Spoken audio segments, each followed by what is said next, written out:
welcome to another episode of Butterfly Kisses, a journey of spiritual transformation. I am your host, as always, Amy Gray-Cunningham, and today I am joined with Kim Sorrelle. She is the director of a humanitarian organization, a popular speaker, and the author of 2 books. Her first book, Cry Until You Laugh, is about her and her husband's battle with cancer after being diagnosed just 4 months apart.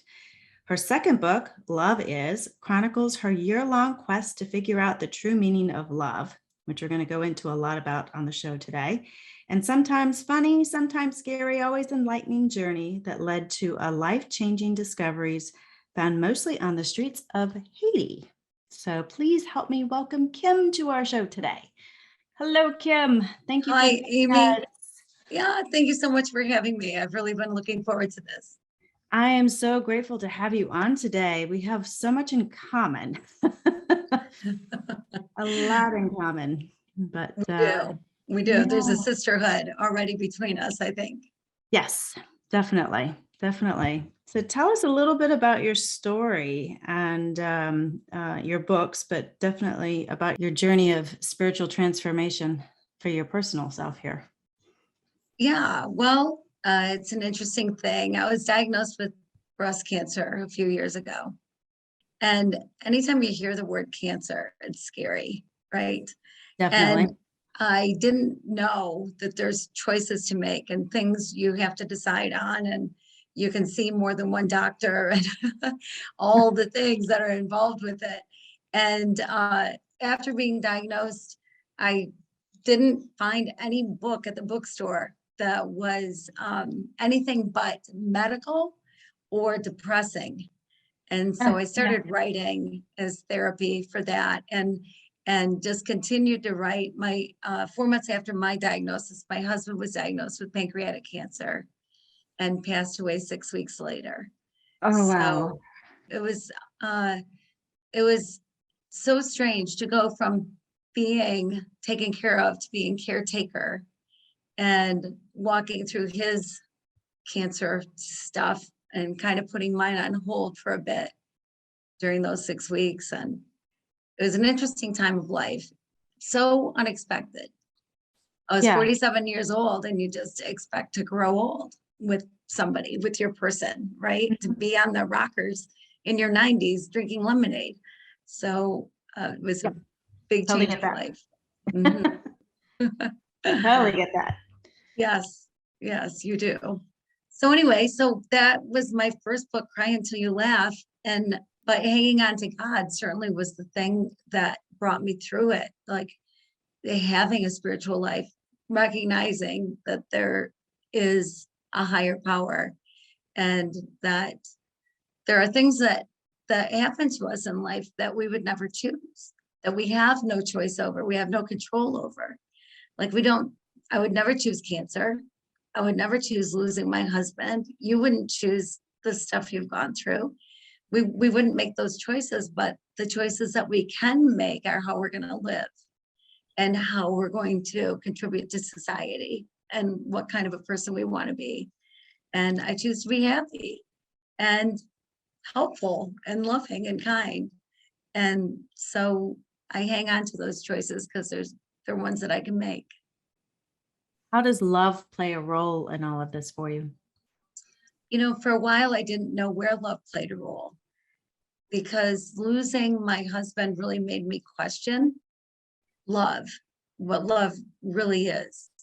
And we're taught love by our parents, our grandparents, whoever happens to be around us.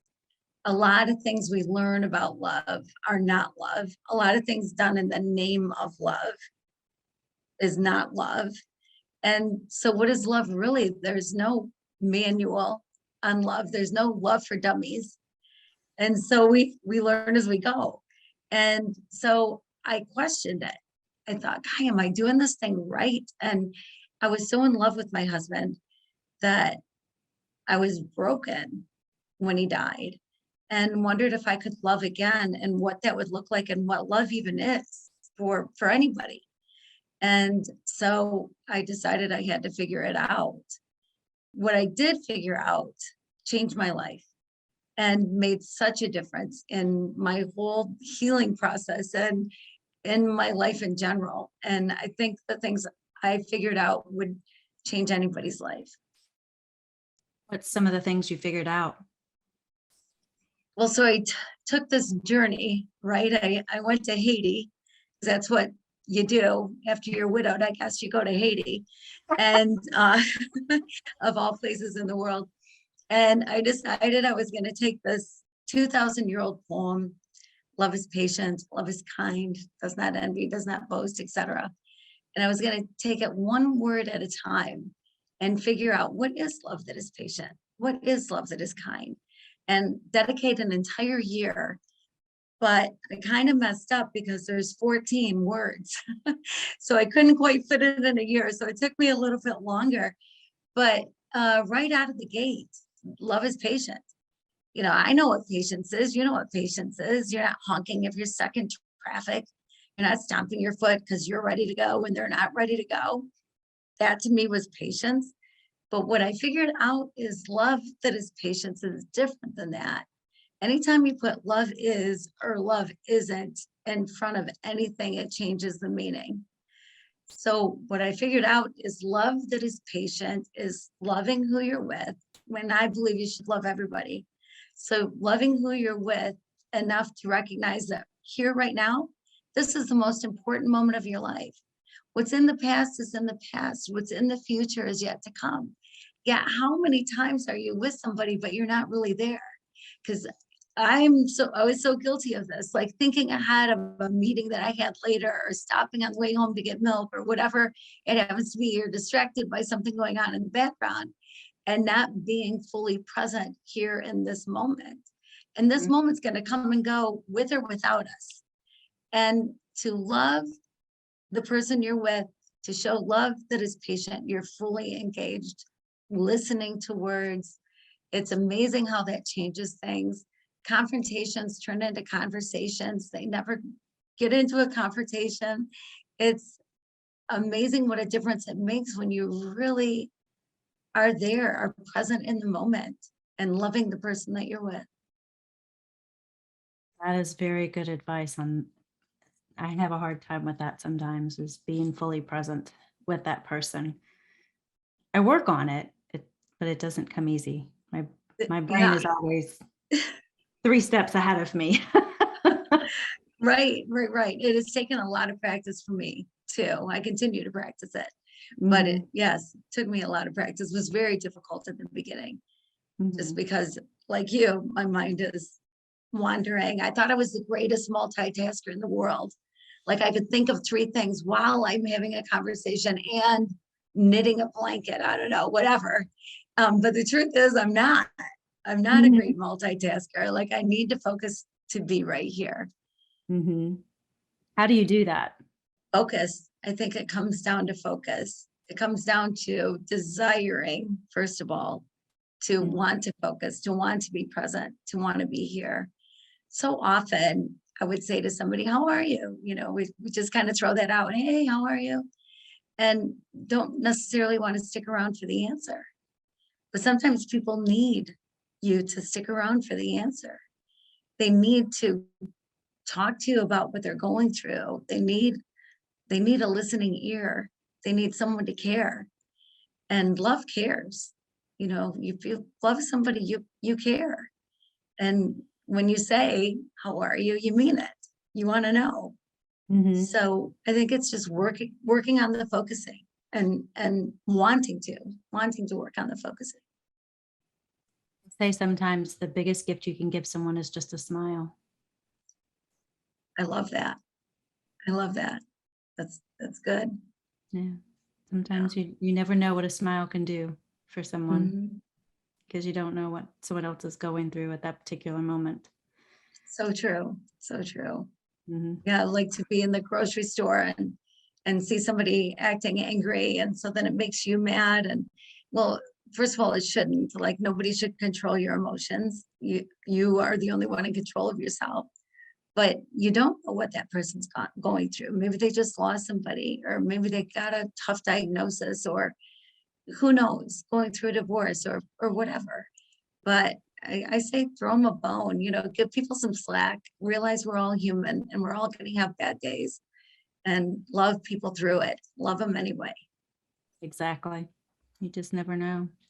What surprised you most about your love journey?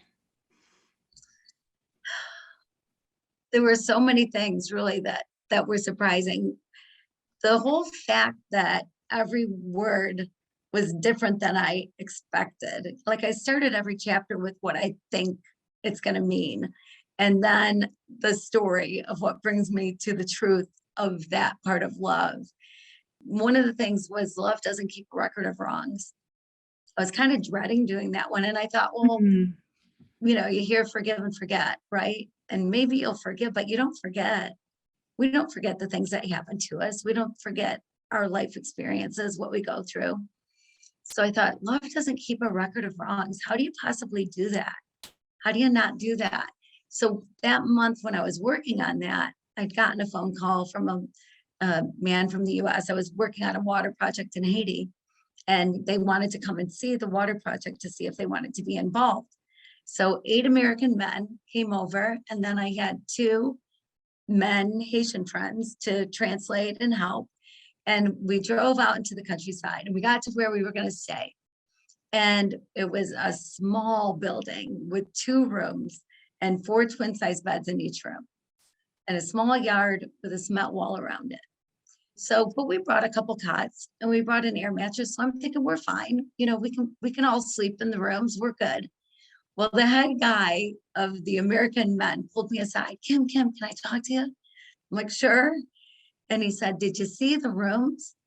And I'm thinking, buddy, there's nothing else to see. Like, this is a small place. There's nothing else here. And then I went, oh, he's going to think I want my own room. So I'll say, well, it's okay. I'll sleep outside. And then he'll say, oh, no, no, no. If anybody should sleep inside, it should be you. And then I'll say, well, I don't care if there's other people sleeping in the room. And he'll say, good, because there's only so much space. So I said, well, it's okay. I'll sleep outside. And he said, oh, good, good. Because we have men with us who would not want a woman in their room. I'm thinking, what's going to happen? It's so hot in Haiti. You only go in there to sleep. It's not like you're just hanging out in the bedroom. And I wear pajamas. I mean, whatever. So, but I said I would sleep outside. So I had to figure this out. And so I saw a piece of plywood, and it was held up by like some cement blocks. I thought, well, I can sleep underneath that. And so if it rains, at least I won't get wet. And we did have an air mattress. And so going to bed that night, I blew up the air mattress. But my biggest fear was that in the land of snakes and tarantulas and chupacabras or whatever is lurking in the bushes of Haiti, I did not want to get attacked or bitten or whatever slithered on in the night. That was my biggest fear, sleeping on the ground. So I went to bed, and my air mattress held air for about an hour. So pretty soon I'm sleeping on gravel. And it was so loud. Dogs were barking and horns were honking. And around 1 a.m., that finally settled down. And then at 2 a.m., the voodoo drums started in the distance. And they went for a couple of hours. So 4 a.m. or so, finally, I was able to get some sleep. So the first night came and went, no problem. Second night, same thing. I'm laying on gravel, listening to the dogs and the horns and the voodoo drums. Finally doze off, but I woke up because there was something on my leg. And I thought, oh my gosh, does Haiti have the anti-venom to whatever it is that's about to bite me? Am I going to lose a limb? Can I be airlifted to Miami? Is there even a helicopter here? I was just panicked. I didn't know what was going to happen. So I slowly lifted my head and I slowly opened my eyes, and it was a chicken. There was a chicken on my leg. And I didn't know whether to be mad because the chicken woke me up from the little bit of sleep I was getting, or to be happy that it wasn't something worse. Shoot it away, got some more sleep. Third night, just fine, nothing happened. Fourth night, I go to bed on the gravel, hearing the horns, the dogs, the voodoo drums, finally sleeping. And again, I wake up because there's something on my leg. And again, I'm scared to death. So again, I slowly lift my head and I slowly open my eyes. And again, it's the dang chicken. And again, I didn't know whether to be mad or happy, but we had chicken for dinner that night. So the fifth night came and went without incident and all was fine. Well, I was angry at those guys. I was bitter. I was thinking, boy, I sure hope my sons wouldn't treat a woman like this. I'm all about equality, but I am a woman. I'm a human being, for goodness sake. And there was plenty of room for all of us. You know, we brought cots and air mattress, you know, whatever. So I was mad. I thought, who are these guys? Who do these guys think they are? And then I thought, I am working on love doesn't keep a record of wrongs. And I realized finally what that meant. So I will never forget that time. It was pretty intense. I'll never forget that time. But the story changes in my mind and in my heart. The narrative changes. So instead of, oh my word, this time where these rotten men did this rotten thing to me, it's like, it's kind of a funny story. And I lived through it and I could literally sleep anywhere in the world and be just fine. So instead of harboring that bitterness that only would hurt me anyway, they would have no idea that I'm angry and bitter, right? It only hurts you. Instead of that, it's just a story. It's just something that happened. And I'm not angry or bitter. I'm not keeping a record of wrongs because love doesn't. Everything happens for our benefit, if we look at it that way. Yeah, I think that's true. I think though part of that is that you have to find the benefits, Mhm. right? Sometimes you have to look really hard, but Yes, you do. That is at least so it was true. just a chicken. The chicken was Right. probably saying, "You ate my brother. You ate my brother." I think we ate that chicken, but it's okay. Oh, What were some of the other lessons you may have learned? That's a funny story. What other lessons did you learn from Haiti? well, kind. Love is kind. You Mhm. know, we all know kind. We do Yeah. kind things, say kind things. We show kindness, right? But love that is kind. What is love that is kind? So the month that I was working on that, while I'm still practicing and practicing, love is patient, because that's the first month, and kind was the second month. I went to this place that I love to go. It's the Sisters of Charity Home for Sick Children. And it's in this neighborhood that has just been devastated by decades of poverty and the devastation of the earthquake. And it's in a tough place, but it's a beautiful sanctuary in the middle of this place. And I love to go to the lower level because that's where all the babies are. And just find a baby and hold a baby and love on a baby all day and help feed and change diapers and whatever. So I went there and I saw this beautiful newborn laying in a crate, in a crib amongst the sea of institutional cribs that was down there. And I went over to him and his name was Christopher, and he was 3 weeks old, and he had on a pink sleeper that was, I'm sure, donated by somebody, worn by some beautiful little pink girl somewhere in the world.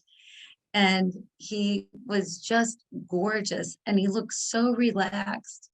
He was like melting into the mattress. He had an IV in one arm. He had tiny little prongs in his tiny little nostrils that were allowing oxygen to feed his lungs. And I didn't know what was wrong with him. But I looked over at the end of the crib and a woman was standing there.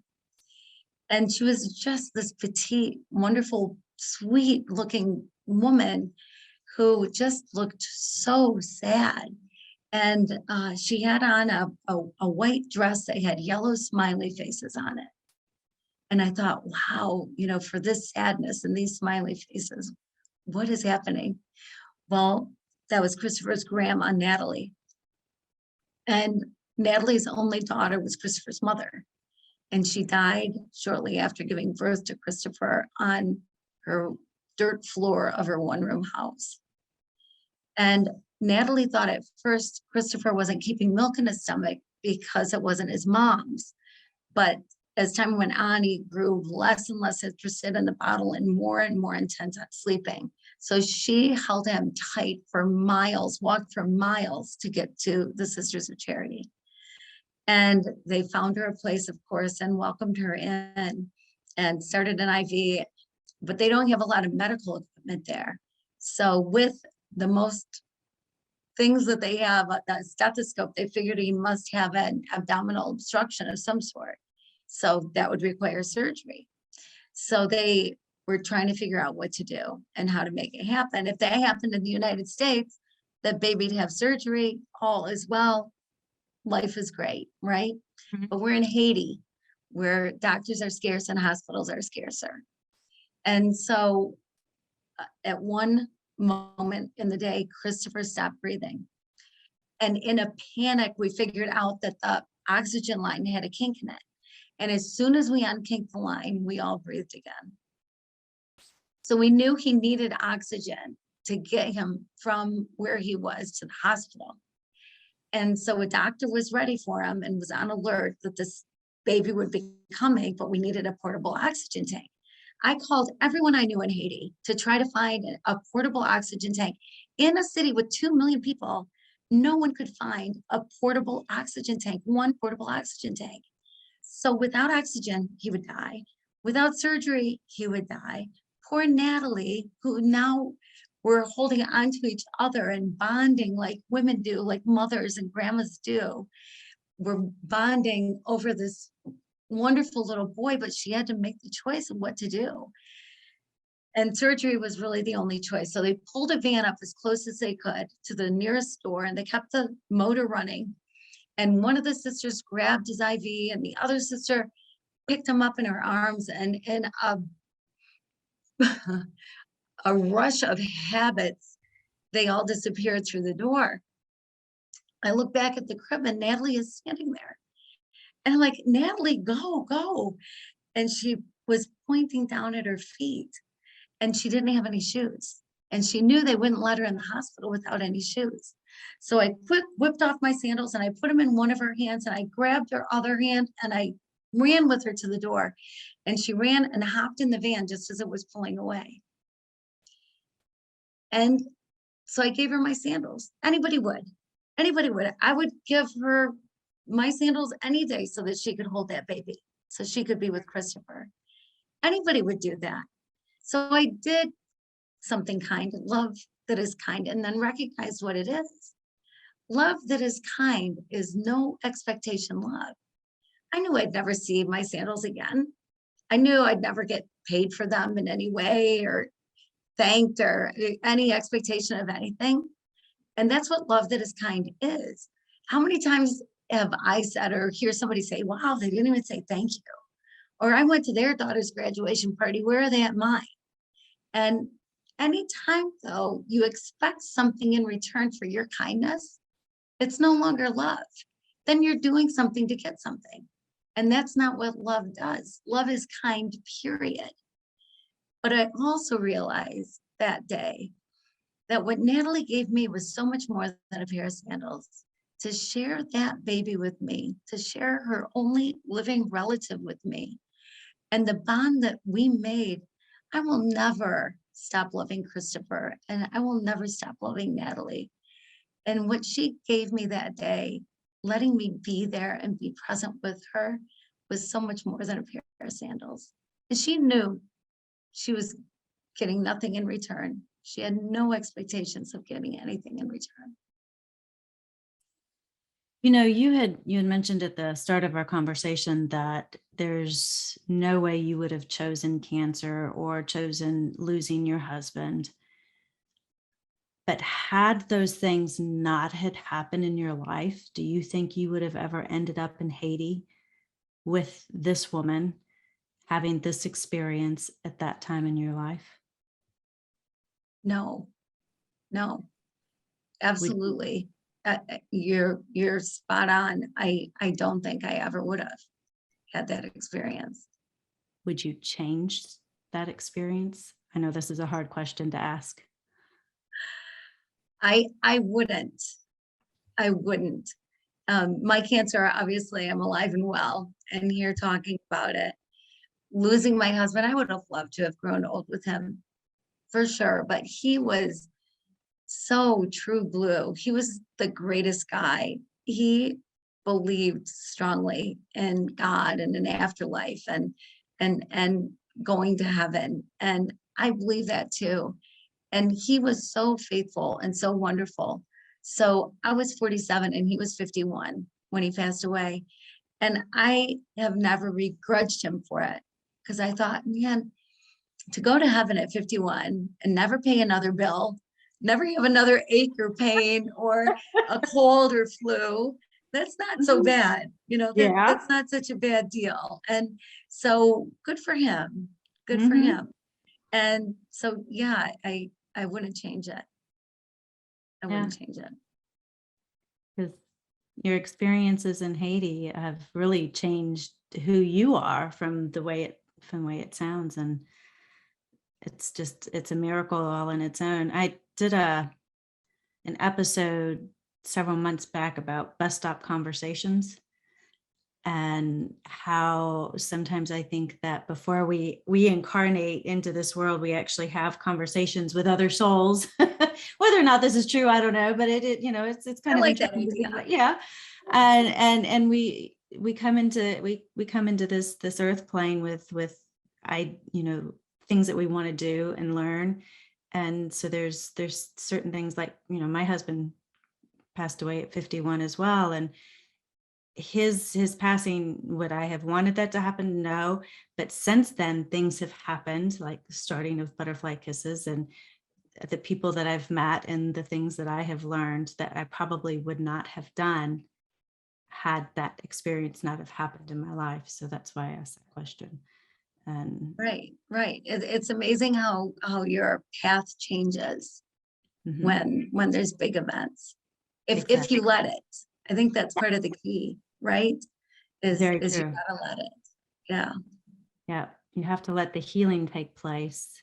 And it brings up questions, and it brings up, well, what does this mean? And how does this affect me? And, where do I go? And, what happens to him? And so all of these questions came up, and I'm like, well, I'm going to find out. So I'm going to go on this journey.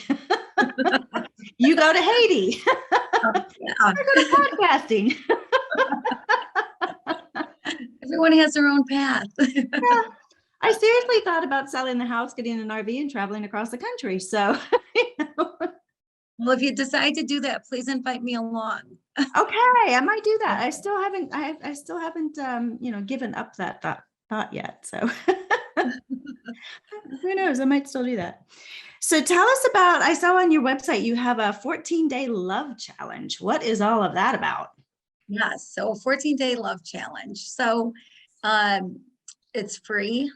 Anybody can go on my website and I do it. love free. Free's a good thing. I love that word. Good word. Yeah. And so there's just a little video, super short little video for each day, and sheet that goes along with it. And it's just opening up the idea of the 14 things that are in that poem. Each one at a time. So, day one is explaining a bit about what love that is patience is, and then how to live it. And so then the goal that day is to practice it, to practice it in your own life. And if you do sign up for it, you remember there was a big WWJD craze. What would Jesus do? And everybody Yeah. had, wristbands, and they had, billboards. I don't know, whatever. It was everywhere. Mm-hmm. But Jesus is different to everybody. To Yes. some, he is God and Mm-hmm. peace and love and light and all things wonderful. To some, he's a heretic. To some, he's a guy flipping over tables in the temple, or he's a prophet. And so everyone would answer that question a little bit differently. What would Jesus do? But love is universal. So if you answer the question, what would love do, WWLD, you're going to get a great answer. And so if you sign up for the love challenge, I will send you a free WWLD wristband so that you can be reminded, well, what would love do? Very good idea. I love that. I might sign up for that challenge. I have to be reminded of that sometimes. I actually had an experience this past weekend with what would love do. I wasn't very Yes, loving to a couple people, but it happens. It happens. We're all human, right? We're yes. all human. I think it's the desire to be loved to other people. It all begins with that, wanting to be. I don't think love is an emotion like fear or excitement. I think love is who you can be. I Yeah. think you can be love to other people and to yourself, but and to other people. Well, love is an action, you're right, because it's who you are in the moment. And sometimes love is grace as well, and giving grace to yourself and to others, and just allowing yourself to be right where you're at, just because you are. Yeah, I love that. That's so true. Love is grace for sure. Yeah. Because you just never know where you're at. So tell us, where can people find your books? Well, it's available everywhere, all the online booksellers and at brick and mortar stores too, like Barnes and Noble. But it's on Amazon. It's wherever. Love is pretty easy title. I did everybody's homework for them. That's what I figure is I walked it. I got chased by a motorcycle gang. I got lost on the mountain. I, had to fear the tarantulas sleeping on the ground, whatever.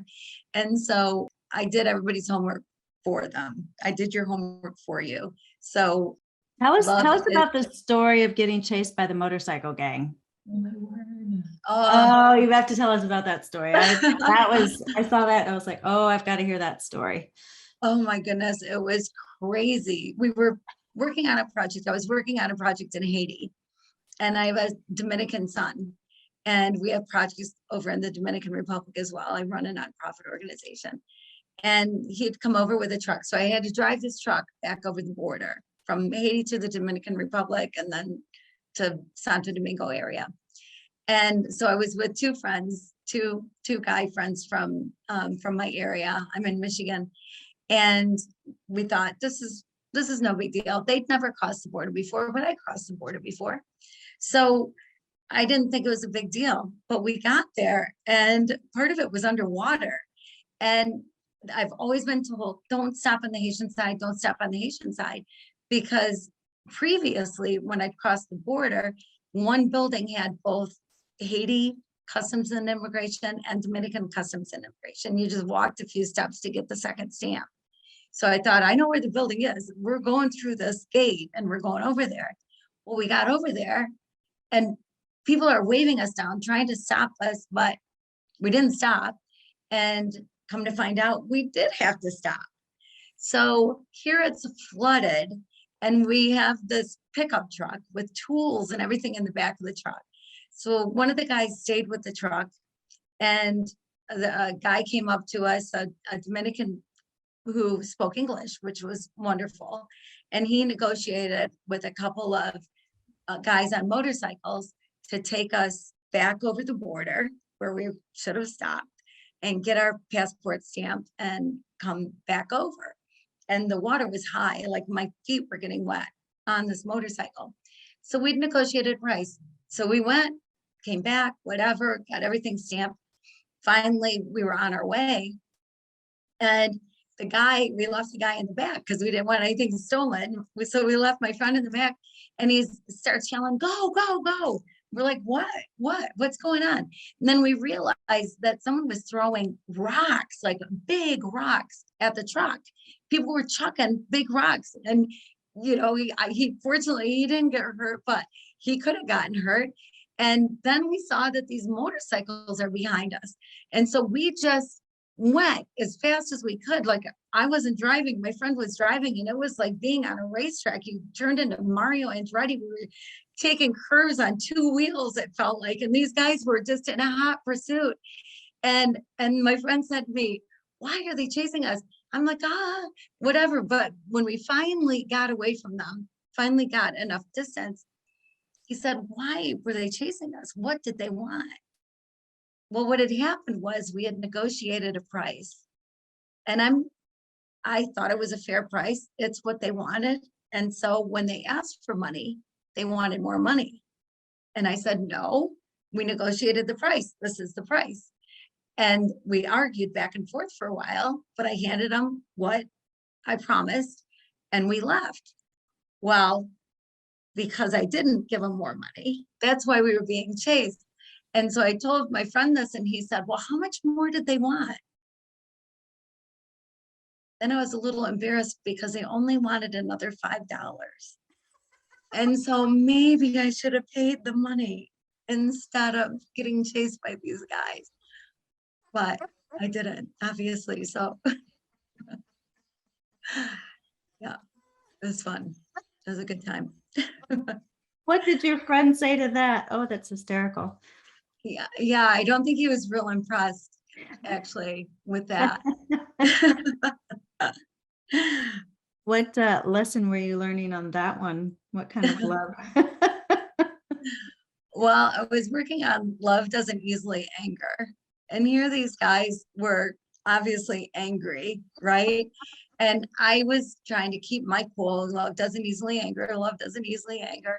And we ended up getting pulled over too on the way to Santo Domingo by guys that looked like they were military, but I don't believe were military. They were just doing stops, hoping to get some money, whatever. And they pulled us over and we still had this Dominican guy with us. He went along for the ride.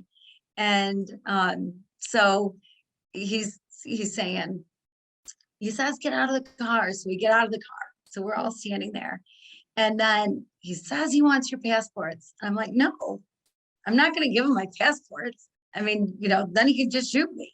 Like, I'm not going to give my passport away. And so we argued about that. And then he's saying, lady, just give him the passports. No, I won't. I just refuse. We had to empty the whole truck. They went through everything. And I'm thinking, I mean, we've got some tools and I've got a lot of really stinky, dirty laundry from working on building in Haiti. So go through it, have at it, whatever. And, but it was pretty intense because these guys had big guns and we didn't know if they were going to let us go, if we were ever going to see our relatives again, or what was going to happen, if we'd be kidnapped and held for a while, somebody pay a ransom. I don't know. You didn't know what was going to happen. So it was a pretty intense time and we were there for quite some time. And finally, I think he got tired of me. So he told me to get back in the truck and drive away. So he let us go. And here I'm working on anger. Love doesn't easily anger. So I'm standing there with this guy who is really threatening my life, wanting all my possessions and money, wanting my passport. And I'm trying to keep my cool. And I'm like, I'm supposed to love this guy. Like, I think you should love everybody. So I'm standing here in front of this guy that I should love. And, with his cohorts, with the other guys that are there, we were outnumbered. And I thought, okay, how do I love him without getting angry? How do I do this? But I did. By some miracle, by the grace of God, I kept my cool, which was a good thing. I mean, that helped save us. And so it just taught me that you don't have to lose your cool. You don't have to get angry and upset, even when somebody else is angry and upset. I mean, when you're arguing with somebody, things happen to you physically. Your blood pressure goes up, all these endorphins run through your body, your adrenaline's flowing, whatever's going on. And it makes you crazy in your head and it's hard to come down from. And so you get to this place where you're no longer hearing each other's words, you're just yelling at each other. And it's useless. Like it doesn't get you anywhere. And that's not love. I mean, we all have moments when we're so mad, we need to just let it out, but that's not love. Love would say, be angry if you have to. If it gets to a point and that's what you really need to do, go ahead, be angry. But it shouldn't be easy. You should try to keep your cool. And so keeping my cool might have saved my life that day. I have a feeling your husband probably helped out a lot in that one too. So too. I think so too. What's funny is we were opposite in so many ways. He was quieter, I was the mouth, whatever. Mm-hmm. And I would do things like that wasn't the smartest thing that I've ever done in my life. I continue to do things that maybe aren't the smartest thing without thinking in advance too much. And he would just look at me and he'd go, Kim, shake his head. And so now I don't have that filter anymore. But I think he probably still is being my filter in a different way. Yeah. Oh, he is. Yeah. That's so funny. That's hysterical. Well, is there anything else you would like to tell our audience or our listeners today about love and your books? Oh, one thing I wanted to share with the audience that I did take note of is you have a quote from Jack Canfield on your website, and I want to share that with the audience because I think it's really kind of cool. And Jack Canfield is the author of Chicken Soup for the Soul. And he says, I absolutely love this book. It is definitely chicken soup for your soul. I can't stop turning the pages. It is part memoir, part adventure story, and part personal and spiritual development guidebook. Do yourself a really big favor and read this book. So I say yes. Awesome endorsement. Thank you, Jack. Thank you, Jack. Yeah, that's so cool. Love it. As an author myself, that is really, that's high digs there. No, it's kind of fun, right? Yeah. Yeah. Yeah.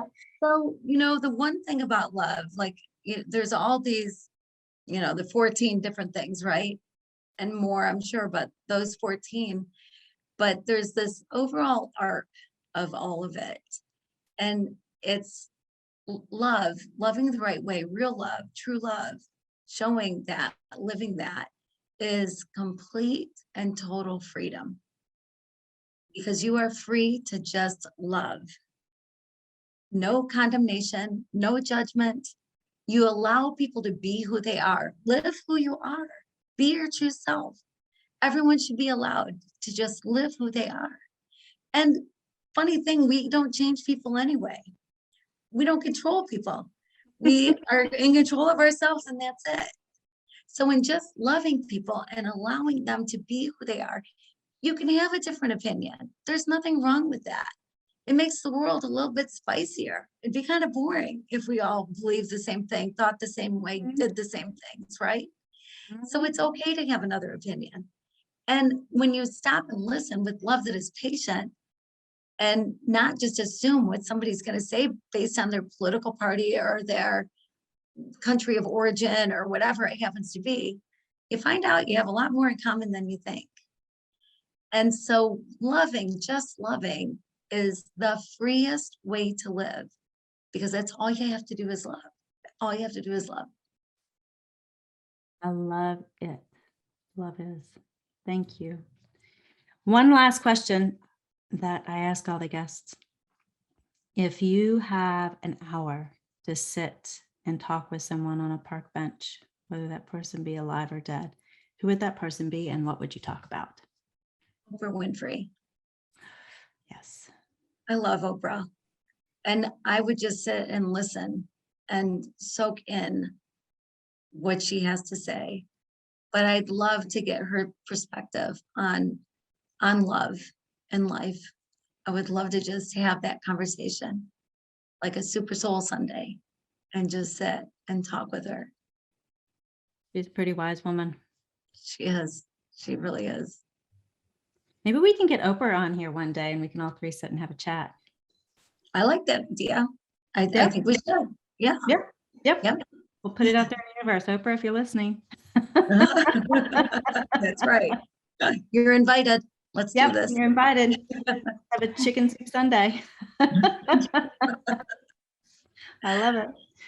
Well, Kim, thank you so much for joining us today. This has been so much fun. I've thoroughly enjoyed it. Your stories are phenomenal, and I can't wait to have another book out one day. Yeah, well, thank you, Amy. Thank you so much for having me. I've enjoyed it as well. Thank you for joining me on another episode of Butterfly Kisses, a journey of spiritual transformation. If you like what you've heard, please subscribe by hitting the subscribe button. This way you won't miss it when a new episode is released. Also, if you're interested in learning more about Akashic Record readings, you can schedule a free 15-minute consultation with me by visiting my website at amygray-cunningham.com. Again, thank you, and remember, always spread your gorgeous wings, my friend, and fly. Until next time, see ya.